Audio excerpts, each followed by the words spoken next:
Hello, people. Good to see people joining one by one. As always, we'll wait for about 2 minutes till more and more people join.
अंधेरा सा था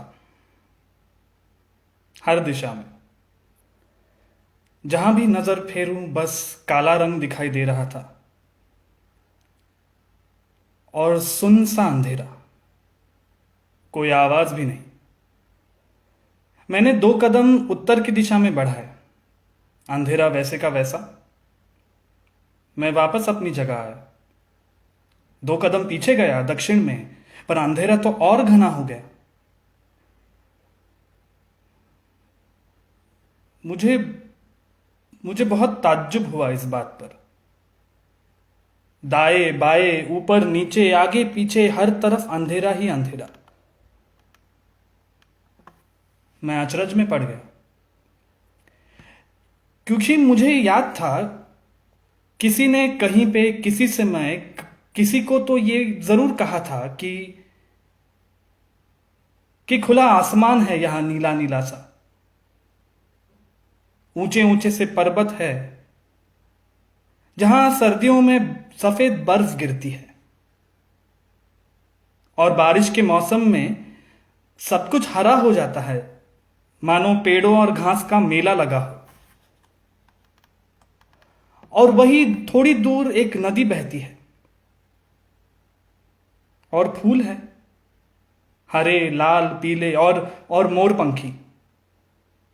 और हां, किसी एक चोटी से इंद्रधनुष दिखता है।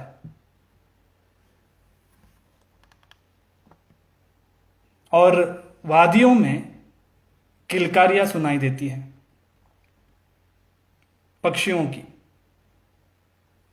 मधुर बेहद श्रवणी, जैसे कोई संगीत हो।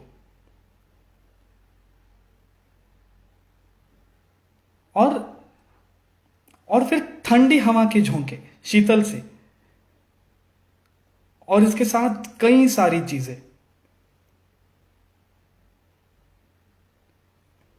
पर ये तो किसी ने किसी से किसी समय कहीं पे कहीं गई बातें थी, नहीं?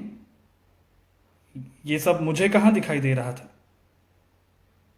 मुझे तो बस अंधेरा दिखाई दे रहा था, काला घना अंधेरा, मानो मैं किसी एक काले बुलबुले में फंस गया था। फिर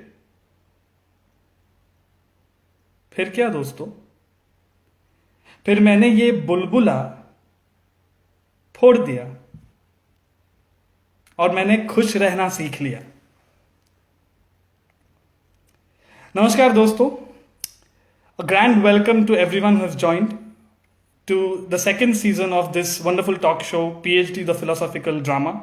My name is Amogh Aparna Maheshchandra, and with my friend Sukanya Chakraborty, I welcome you all to this brand new season. पिछले सीजन में हमने कोशिश की थी कहानियों को जानने की, ऐसी कहानियां जो हम शायद रोजाना जिंदगी में सुनते नहीं हैं या उनके बारे में पढ़ते नहीं हैं, या हम ऐसे लोगों को जानते भी नहीं हैं, पर ये कहानियां कुछ हमारे इर्द गिर्द ही घूमती रहती हैं।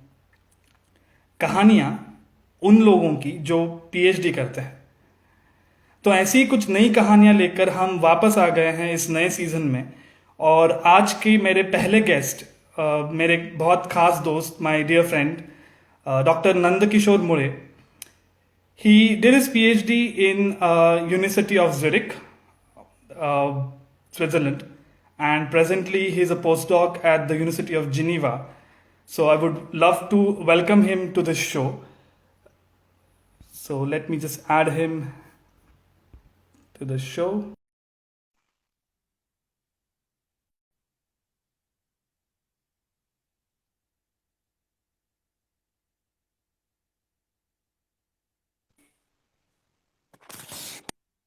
Hello.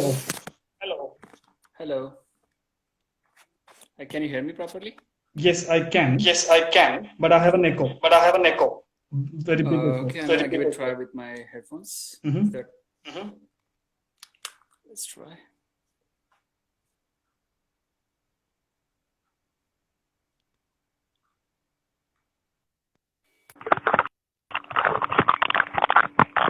Okay, is it better now? Let me see. I still have an echo, but manageable. Should I stay with headphones or? Yeah, it's better with Okay. headphones. Okay, cool. Okay, firstly, welcome, Nand, to this show, and thank you for agreeing to be a guest on the show. Thanks, it's my pleasure. My very first question, as always, to everyone who come on the show is why and when did you decide to do a PhD? That's a $1 million question. Long time back, after my master's, I was working in industry, and I realized that not having a higher academic degree is kind of limiting me. Mhm. So that was my major motivation to look for PhD. Okay, but then Yeah. why come to Switzerland? Directly from India, you landed into University of Zurich. How did that happen? Yeah, I could give you a really long, boring answer, but I think simple answer is serendipity. Okay. It happened so that a friend of mine was working in Switzerland, not really a close friend, but just a friend. Mhm. He suggested my profile to my then boss, and we had an interview. And within 45 minutes, he offered me position. So, Wow. so That it is was like a serendipity. serendipity. Yeah. Yeah, And and I then, never particularly targeted Switzerland as such, but it just happened so. okay, that's great to know. And then when you came here to start your PhD, Hmm. coming to a new country, how was the feeling? How easily you could adjust to it? Sorry, I couldn't get your question. Probably it's not working, the headphone. Oh, okay. Could you repeat, please? Yeah, my question was, you came to a new country Mm-hmm. to do your PhD, and Yeah. what was that settling down in a new country in a course that is not a regular basic course of doing lectures and doing things. What was that? Yeah, I think academically speaking, as especially Indian system, we're very well versed with academic part. So it doesn't matter which country we go to. Academically, we're gonna do okay. I think most of the people who come out are sort of cream of crop, so it's not that problematic. In terms of work ethics, work environment, culture, there was a bit of change. A lot of adjustment had to be done. So I think major challenging part was getting integrated. I mean, Switzerland, even though it's a small country, is quite diverse. You have a Swiss German parts, this Italian parts, this French part. So adjustment was on particularly for cultural aspect because it was first time for me outside India. So yeah, that was challenging part. Okay, and then how were your initial years? How was it stressful? Was it fun? Was it a mix of everything? Yeah, like everything else in life, it was mix of everything. To begin with, I mean, Swiss, with all due respect, are not exactly social people. So it was a bit challenging. But I mean, you live in Lausanne now, so luckily we are in French part, so it's a bit better, let's say. But Swiss German part, I think they're very good at work-related things. I really love to be in Swiss German part. Views are personal though, so no controversies. But I think making friends, having integration was a bit of challenging, but it worked out eventually. I had a wonderful group of friends in Zurich, and to this date, I'm in touch with them. So that was quite instrumental for what I could achieve, like in terms of academics. Also in personal life, it was quite useful to have. I somehow managed to surround myself with good people, Okay. like yourself, for example. Yeah, I mean that's good, but it has to come from you when you want to reach out to people, and True. getting to know people from different cultures, from different countries. I see three of your friends are already watching this show right now, who again are from diverse backgrounds. So how that happened, and just Yeah. just Again, I think majority of audience are scientists or scientific background, but I think it's nothing really a planned thing. If you really look at, of course, there are a lot of differences. We are culturally different. We have different beliefs. We have different religions. We have different thought processes. But at core of it, we all are human. right. So there is some human element which I think connects all of us. If we start looking at it more holistically, it's easy to talk to people from different cultures. I think some of my best friends are from different countries. Like one of my best friends is from Italy, and I keep telling him that it's like we are pretty similar. Like as far as Indian culture or Italian culture, it's not too many differences. At core, we are humans, so we share all same sort of insecurities, same sort of superstitions, same sort of beliefs. Okay. So it's more quite unifying experience. I think as a human, as a person, I grew a lot when I came outside because you get to meet more people that rubs on you. More people you meet that rubs on you. You become a mixture of a lot of people. So no longer I cannot say like I'm a particularly strictly Indian culture person or some Swiss person or some. So it's a difficult thing to say that way. I think the key thing is if you keep your mind open and treat person as a person, that's the only thing work for me, I would say. Okay. The reason I'm talking through this point is, how does this help in discussing science across borders? Because that is something very important when you do a PhD in a foreign place. You may not have the same comfort zone that you have in your country. So talking to a supervisor or a PI who is not from the same background, having lab mates from different diverse backgrounds, and then discussing science, how does it help, or what was your experience about it?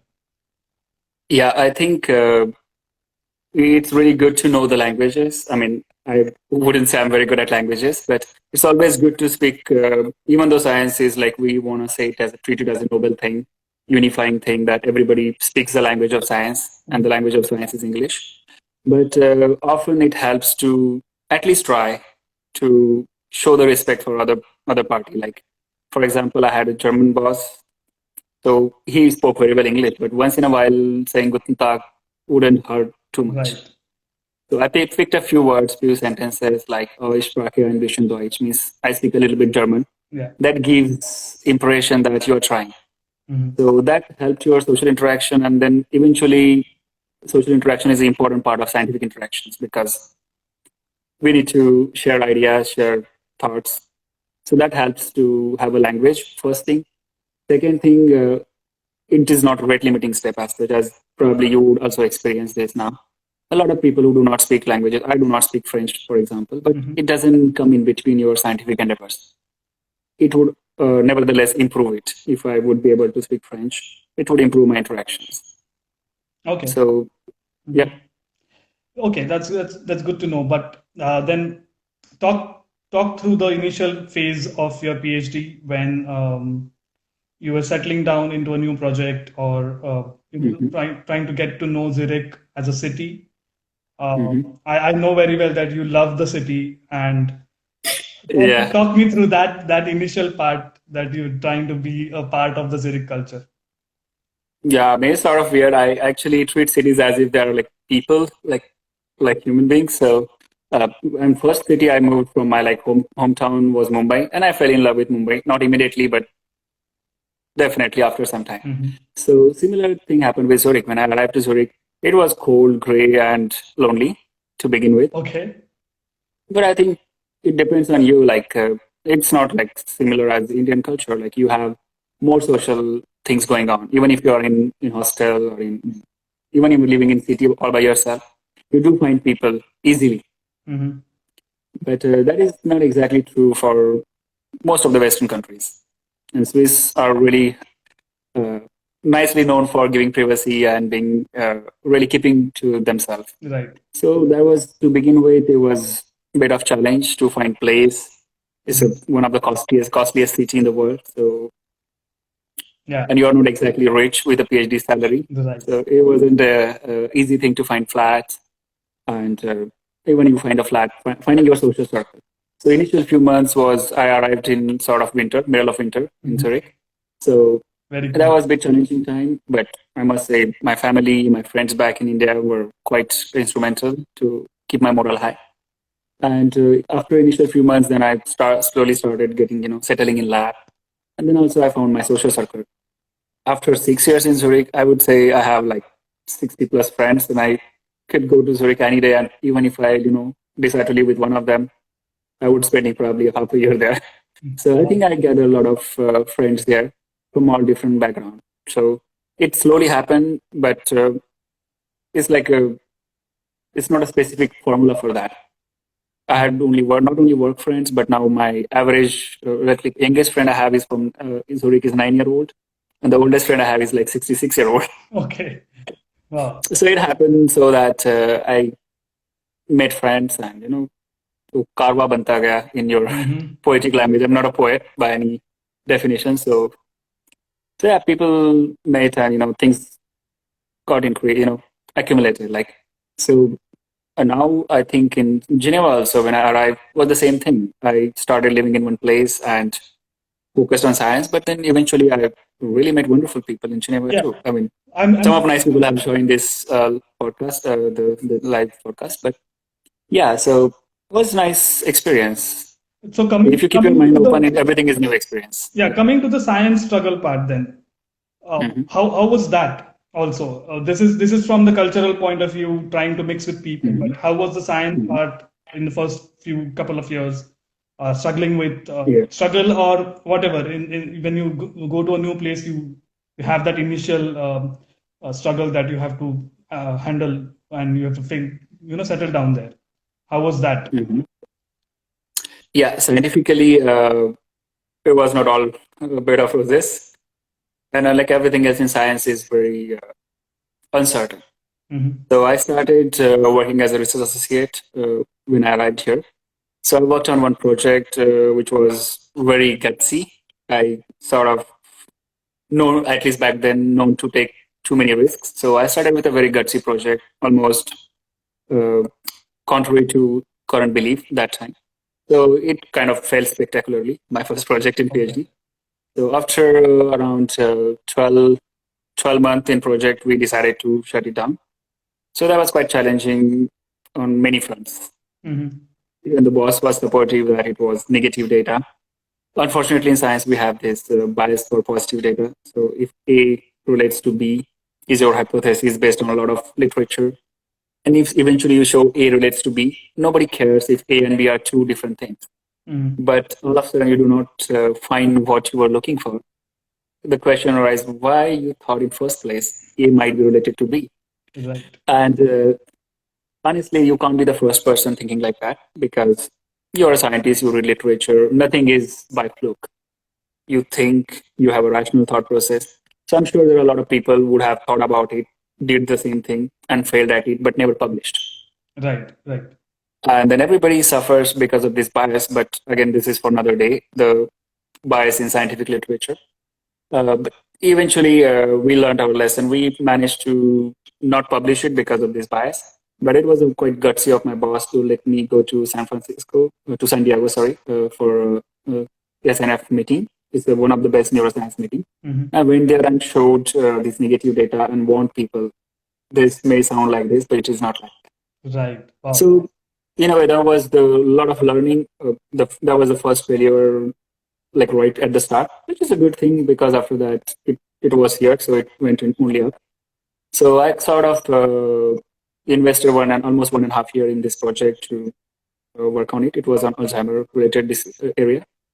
So after that, I had to gather myself and start a new project, a brand new project. Yeah. And from there, slowly, eventually, with a lot of hard work, sweat, tears, blood, I don't know, not my blood, mouse blood. Eventually, we managed to finish the project, published one of that. The second one was like half done and in process. Yeah, that was scientific part. It wasn't always easy, but I think you're no stranger to challenges in scientific part.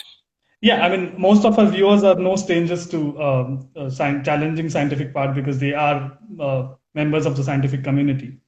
But Yeah. I find this very cool from your supervisor's point of view that he actually sent you to present the negative data and let the community know that, hey, this will work. So Yeah, that was very I interesting. think that's quite gutsy in a way. But I think it's again depends on, of course, your PI has to be supportive because he's the one who caused the shot. Right. So as you know, but eventually we fail a lot than we care to admit. I mean, you go to Twitter, you go to Instagram, you go to Facebook. I mean, I'm new to Instagram, but let's say Twitter. Everybody's getting nature papers, everybody's getting grants. There's nobody really telling you all those things. But we really fail more often than we care to admit. I think there should be a culture of admitting that failure. I mean, we say that failure is the first step of success, but it seems like everybody's all of a sudden successful overnight. Nobody's successful overnight. So we should sort of have a culture of admitting failures. Wow. That takes away the pressure from everybody, from PhD students, from the PIs. You don't have to be mindful you're failing, but learn from it. And you don't have to learn in private. You can learn publicly. It's good. To me, personally, it's okay. Yeah, I mean, scientifically, it's a good thing that you know, as a community, you know that something is not working and it's a failure, and it's okay to admit it. I really like that point that you made. I mean, truly, you never fail. I mean, honestly, I would say if I would have succeeded in that project, probably I wouldn't be thinking on those parallel lines now. I think it gave me a lot. So I would say, never really truly fail. You learn something from that if you are mindful of it. Right. Yeah. So you are a student of neurobiology, and you handle mice as your model organism, or like a proper model where you do your experiments. Was that something you already were trained into, or was training a very integral part of your PhD because you had a slightly different background back in India? No, fortunately, I was in NIPER. NIPER Mohali is one of the premier institute. So it was, I don't know, I really found my interest for pharmacology and neuroscience very early in my life. So during my bachelor's, I was very sure I wanted to do master's in pharmacology. And I was very specific that I want to do it in Mohali, NIPER. And with hard work as well as a lot of serendipity, as I would like to put now, I got into the department. So it's quite well-funded department. And surprisingly enough, NIPER is one of the facilities which has very good neurobiology infrastructure. Given India, we do not really have fancy instruments like patch clamp. I was very lucky to have it very early. Like as a master student, first year, I could patch clamp. That was quite good for me. In terms of training in PhD, of course, I got hands on different techniques. I don't know if it is the scope of this talk, but I learned a lot of new things, like, for example, mouse surgeries, which I never got my hands in India. Right. So now I could do very good mouse surgeries, the brain implantation of probes, or taking out the biopsies was new things I learned. Also, I also always liked this part, like working with animals. Surgical skills is something I treat as art. So that also was personal motivation behind it to do it. I mean, it's kind of more difficult to do surgeries in mice because they're tiny, right, compared to any other human being. So it's kind of difficult and challenging. So that really intrigued me, the challenging part. And so to this day, I keep learning new surgeries and try to do new things. So that helped a bit. Training is, of course, was integral part, but not like I didn't start from the scratch. So I had a kind of unfair advantage of already being from neuropharmacology background Right. to get into Z and Z neuroscience program. Yeah, it always helps to have a head start into the topic that you're interested in. That's great to know that NIPER has such brilliant facilities. Take me through the actual struggles that you had in the later stage of the PhD.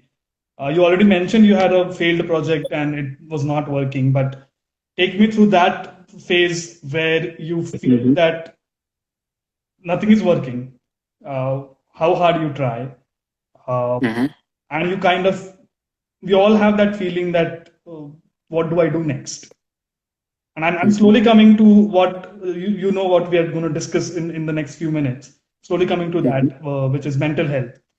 But before that, let me ask you about those final struggles in your PhD that you had.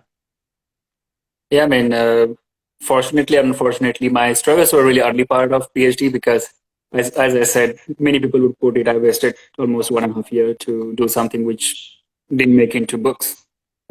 So that was quite early struggle, scientific as well as a lot of challenges to convince PI to let you work on different projects. So that was sort of behind me. But towards the end year, the bigger struggle was to convince people that I should finish now because I've done more than needed to be. Yeah. So things really worked towards the end of my PhD and almost miraculously. Wow, nice. Yeah. So I mean, if we were to ready a single paper makes like 6 figures. If everything works in first go, I would be publishing, let's say, 10 papers a year. Right. That never happened. Yeah. So it's a bit unfair also that sometimes we have a very productive period. So I think I had a very productive period in 2017, was 16, 17, half of 16, 17 was really productive. Yeah, I ended up... fifth year of your PhD. Yeah, almost 5th year. Yeah. 4.5 to 5, almost 5. So that was quite productive. I managed to wrap up the project, published it, as well as wrote thesis. So it was somehow, I don't know what got into me. I managed to finish that. Looking back, I have worked harder than that in earlier part of my PhD. Okay. But then things weren't working. So as you said, it's a struggle to keep going. Sometimes you feel like you're working seriously hard, like 15 hours a day, and you don't really see anything, like you have nothing to show for. Right. This happened. But I mean, it's easier for me to say, I don't want to be preachy. It's easier for anybody to say when you're done that, that, you should keep going, try to not give up and, keep doing hard work. It's not always easy. Right. So willpower is like a depletable commodity. The willpower depletes after a while. So I think what helped me for that struggle part was to take breaks and surround myself with really positive people, like really nice friends I had in Zurich. I mean, we could name some like Jyoti, Alok, Kumar, Izzy, Julian. All these people like to really interrupt nice. you because we probably have an internet glitch from your end. Okay. I can barely see your video. You cannot? It's not getting better actually. Let me check. But I think I'm connected to... Yeah. Can you hear me now? I can hear you. Your video is a bit fuzzy. Okay. Oh, okay. It's getting better. It's getting better. We can continue ahead. Tell me what else I can do. No, Okay. we can Yeah. continue. So Here at this point, as we have anyways interrupted you, but we have a question from the audience. Okay. Pratik wants to ask that, were you allowed to write your failures as a part of your thesis? I really fought for it, but unfortunately not. Okay. And also I had other 3 projects which I could put. They allowed me to make one of the chapter as an unfinished project and outlets. But the failed project, nope, they didn't let me. Okay. And I think I had like 100 pages of thesis already. So I thought I think presenting it as a poster, and also the poster was in a very good conference. So it is like documented with the DOI, and you can really look it up online, what we saw there and what people thought. But yeah, you're right. It should be documented somewhere. Yeah. But wasn't. Okay, okay, that's not a good thing, but good to know that that is how it was. Uh, Yeah. coming Yeah. to the theme of today's episode that we want to discuss, and you were very happy to come forward and discuss this, is Mm-hmm. talking about mental health in general, but Mm-hmm. more so about mental health in academia. Mm-hmm. The theme says that it's a beautiful mind and it's a cornerstone of PhD. All will Mm-hmm. be, I know, but it is a neglected part of academia, and year and year we have cases that number of people suffer with depression, stress, anxiety disorders, insomnia, and the Mm-hmm. list is just endless. Yeah. You are a person who works in neurobiology, who understands the topic very well. You are in the department of psychiatry. Uh, Mm-hmm. I mean, you have a background of studies with these kind of things. Mm-hmm. Firstly, what is your call? Do we actually have this number of 40% or so researchers struggling with mental health every year, or do you think it's a blown up figure and that's not the real picture? Well, I think as a good scientist, I should say, show me the data. We trust only in gods. But I would say it's my personal feeling. I think it's not blown up. In fact, it would be underreported. Right. And even if it is blown up a bit, I think it's good. A healthy amount of paranoia for good thing is good. Mhm. So I don't think it's blown up, but well, Okay, that's good to know. Uh, so having accepted between us that yes, it is indeed a case that needs to be talked hmm about. Uh, hmm why do you think, in your opinion, that in academia we have so many issues with mental health? Why are people stressed? Why are people having those anxiety? It's a part of many careers. I can understand that because it's not something very specific to academia. But hmm uh, I honestly feel, having studied these numbers quite a lot, I feel hmm that in academia it is more because of the structure of the system. hmm What is your opinion about it? Why do people in academia really face these issues? Yeah, just to get the first thing out of the way, as you already mentioned, I think academicians are not special, like everybody is special. So everybody has stress. Who doesn't? Hmm. So I think other careers also suffer similar sort of Right. problems. So having taken this out of the equation, that we're gonna focus more on academicians for Right. this particular talk. So I think I agree with you partly. It's a two-part thing. I mean, this is also scientifically backed up now. There are two components. What happens as a structure which you don't have any control over, academic structure, your success, failure, your life, you don't have control on anything, even though you would like to have. And the other part is inner part. You are having resilience. So all of us are not equally resilient to, stress or anything happen to you in life. So Right. 50% is what happened to you, and 50% how you take it. So we can't really systemically change every person, or we can work on both the part. So I agree with you on academic part, mostly for PhD students or even for postdocs. We have this asymmetric relationship with the PIs. It really differs from places to places. I mean, at least we are lucky to be in Switzerland, and we have very well balanced, or let's say comparatively well balanced system where you get represented very well. Right. There are a lot of countries, and not necessarily developing countries, even in states, for example, you have labs where it's kind of difficult for students because this is asymmetric. All the power, like there's a power imbalance. Mhm. PI has too much power compared to a PhD student. So that Right. makes the PhD student kind of helpless.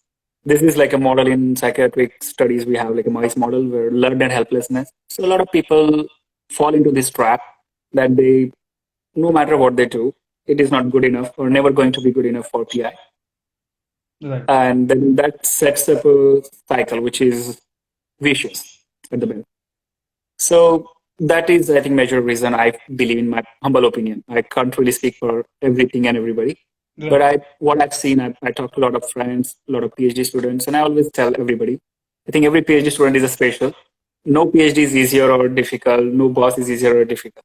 Right. Everybody has their own struggle. Right. For part, the who you are is different, and the struggle you are is different.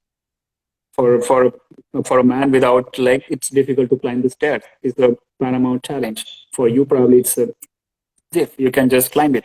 Right. So never. I at least personally try not to treat anybody's problem in a way that it's nothing because it is nothing for me, and that is important to show to the other person. Then person is more comfortable to share issues, especially issues like mental health, which they are not comfortable to talk to anybody. Yeah, Precisely because of that this. brings me to my next question is most of the time we cannot even as individuals we cannot even identify that we are going through a depression or stress anxiety unless we start seeing blown up symptoms. And the biggest hurdle in my view is acceptance at the personal level that yes, I am going through this issue. What is your opinion about it? And I mean, how do we really break this jinx of mental health, at least in the community, if not in the society, but at least in the community? How do we become more understanding towards our peers and our friends around? Yeah, I think it's no easy solution to that. But also, I just want to be a bit mindful when we say depression, anxiety. In the information overage, everybody knows these words. Not everybody understands what it means. So I've met people also on the other spectrum who are depressed just because Starbucks coffee was shitty that day or pizza was cold. So I've known some people on that spectrum as well. So these words are real serious clinical words. We need to be mindful to use it. Just because everybody knows this word doesn't mean they have it. Right. Having said that, I don't want to be insensitive to people who have it. So on the other spectrum, which is more serious problem, it's a taboo still. At least in Indian culture, also I know a lot of cultures, it's not really accepted. Saying that I'm having appendix is a quite acceptable thing to say to people and get sympathy for that. But I'm suffering from general anxiety disorder is not very accepted or not even understood. So there is no quick overnight solution for this thing. What I see a very slow, steady approach would be talk about it. Talk to people, be more open about it. It is fine to feel anxious. It is fine to feel stressed. It is fine to feel whatever you feel. And to people particularly tell that it's all in your head. I really don't know why they say everything is all in your head because I don't know from where else they think. So I think everybody of us should be either good listener for other people's plight, irrespective of what you think about it. And everybody should be open to share. It's okay. You're not Superman or Superwoman. You're gonna have sometimes not feeling good, not feeling bad. On more clinical part, not everybody's having access to these things. So one can always go to professionals. And it is nothing bad if you go for general routine checkup to GP. Similarly, seeing a psychiatrist or seeing a therapist in general is not a bad idea. Luckily, in Switzerland, you have very good possibilities actually, and it's free for students. You can always have these helplines. You can contact them and just talk to them. Especially for PhD students, ETH and UZH together have this the cell, student cell, where you can actually book an appointment and they could talk to you. They won't promise to solve any of your problems you might have in your personal life, in your academic career, in your whatever walk of your life. But sometimes it helps to put things on table to somebody who understands it better. So to begin with, be mindful. Second, talk about it to people you trust. And third, if you do not have access or if you're not well trained to identify the symptoms, go to professionals, because if you have a toothache, you go to dentist. Yeah. So you don't feel good, go to a professional. Wow, that's very easily you put it through all the important points. My next part that I want to discuss with you is yes, you identify, you go to a professional or you talk to your friends, and you break that first, you go beyond that first hurdle. But as a layman to neurodegenerative diseases, I'm talking a very big term here, but even a clinical depression kind of a stage, one part is therapy and doing what a professional asks you to do. Second part Mhm. is your own struggle, your own setup, or your own schedules that you manage in Mhm. your end. Uh, in your opinion, what is something that one can very easily do to really overcome these kind of things? Look, again, everybody is not equally resilient to the stress in life. Right. So some people gonna need help more often than other people. And help doesn't always have to be from therapist. Mm-hmm. That's what I think the key thing for me or for anybody, I would say, is having surround yourself with people you can trust. Surround yourself with nice people, because what they say is like you become average of 5 people you surround yourself. Mm-hmm. So it's a good idea to be in a sort of social net. You have a stress net. Like uh, to give you an example, I had stress in PhD, and everybody has stress in PhD. Right. But when I could go back to home and talk to wonderful people who would put things in perspective for me, what they had, what I had, sharing is sometimes really helps a lot. So I think doing PhD shouldn't be a loner's job. You should be really be in touch with people. Right. And not everybody is your competitor. Not everybody is trying to take your co-authorship or first authorship. Yeah. You know, at the end of the day, it doesn't really matter how many papers you have. It matters, of course. I don't want to dissuade on that. But doing PhD, I think motivation should be right. I mean, not everybody comes with the right motivation why they want PhD. So it starts at that stage. But once you are in a program, you are in a program of PhD students. So talk to other students, talk to seniors, talk to your mentors. Try to find mentors who probably are not from your background. That even helps to. I mean, for me, for example, one of my best friend was from plant biology, Mm-hmm. and she had nothing to do with neurobiology, but her approach was more non-scientific towards my whatever I would feel. So she could focus more on my uh, well-being Right. than science. Right. So that is another key, I would say. Surround yourself with nice people, and whenever you reach to the stage, you have to go to therapist, and you feel like it's making you feel good. It's okay. It's okay to go to therapist and talk to him or her for a while. Right. Normally, those, as long as you do not enter to the next step where you really have to have medication, it is easy to manage until that point of time. I feel. Not that I'm nobody with the experience of such things, so I cannot really uh, say definitively, but I have known people who probably would relate to this. Right. But then how do you connect this to doing your regular day job at the lab with this baggage that you carry of a depression or of anxiety? Because you ultimately you cannot just Mhm. say that, hey, I don't want to do it and I quit, because that's not something Mhm. we are here for, right? We chose to do a PhD because we are self-motivated in at some level. But Mhm. but situation so happens that you feel demotivated, you feel of not going to lab, not getting out Mhm. of bed. Mhm. I'm not asking you for having a motivational speech on this, but Yeah, then I should from get paid real, for that. yeah, but from Yeah. really from a student of neurobiology having Mhm. understood these things more clinically, uh, what would you Yeah. suggest one can think of doing in such a situation? Yeah, I think we are like animal of habits. We really. I mean, it's easy to say. Building a new habit is not easy thing to do. So I think to prevent this from happening, one should really start with this thing in mind. When you start PhD, it's a lot of uncertain future. Right. You're getting into, it's like a monks of science. Like you're really getting into something which you don't know how it's going to end. What would be your career? What would be, a lot of uncertainties. So begin with that. One should start inculcating good habits. And good habits mean the way you jog sometime. Mm-hmm. Similarly, doing meditation is something I probably would recommend to everybody. Right. That helps a lot.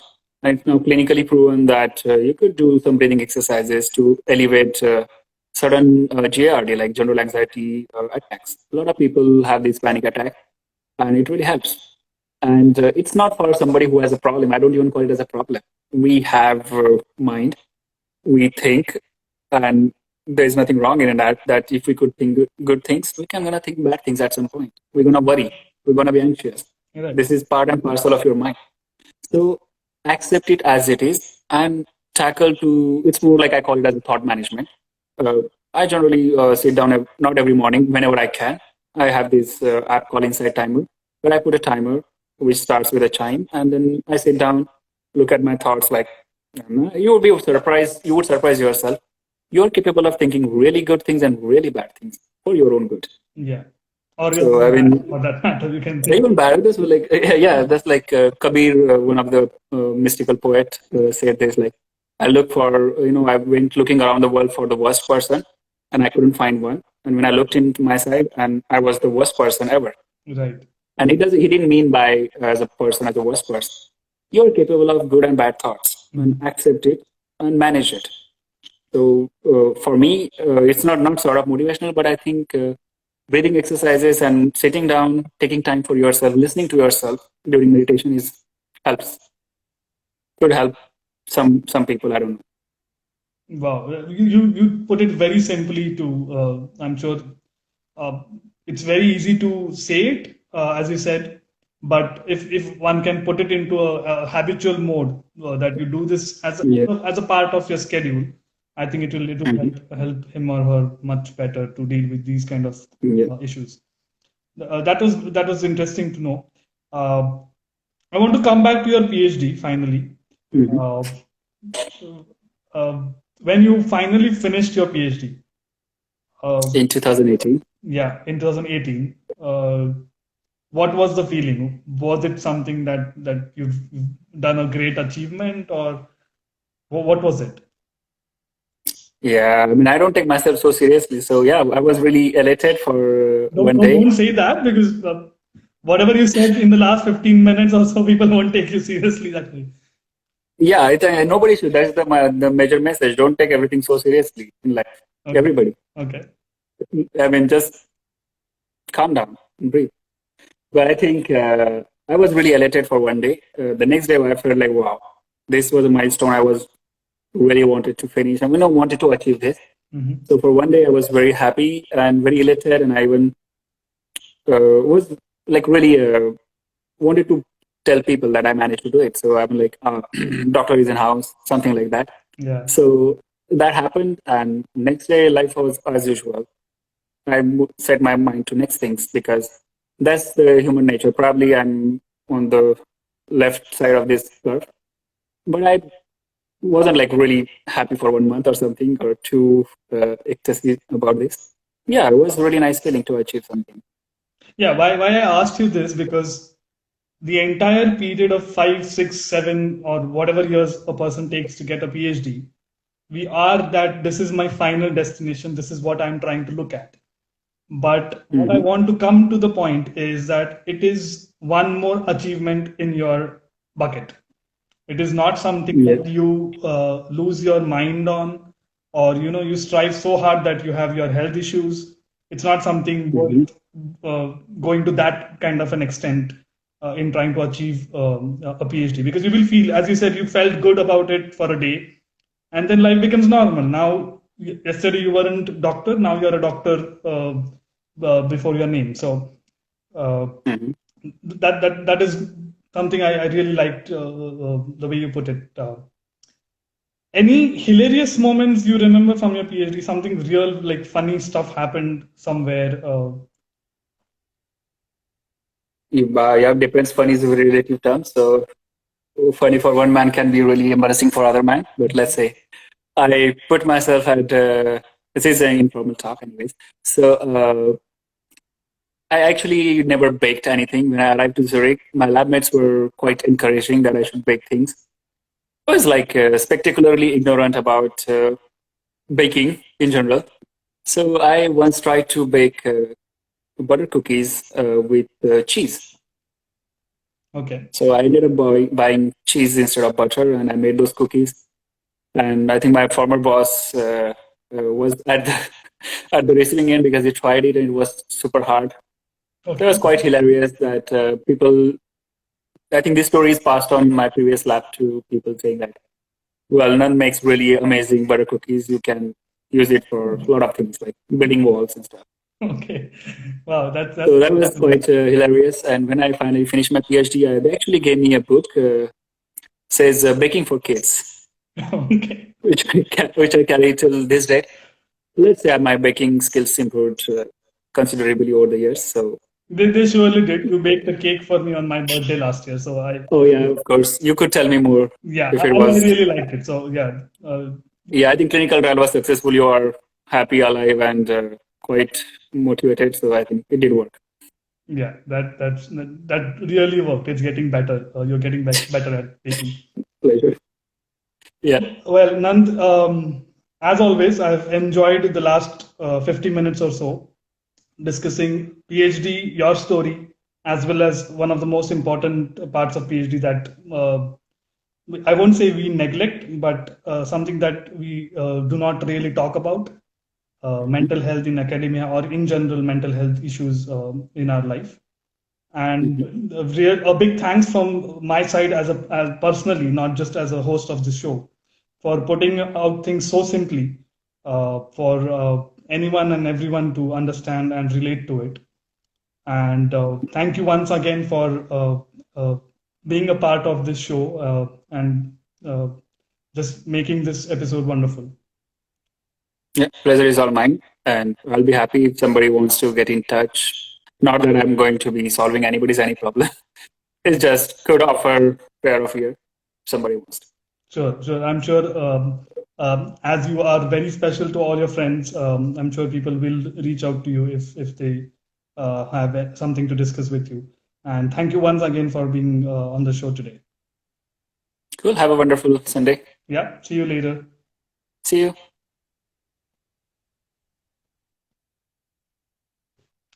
Well, that was Dr. Nandkishor Muley, a very motivated and interesting person whose story as well as his views about mental health issues in academia in general is something that we discussed today.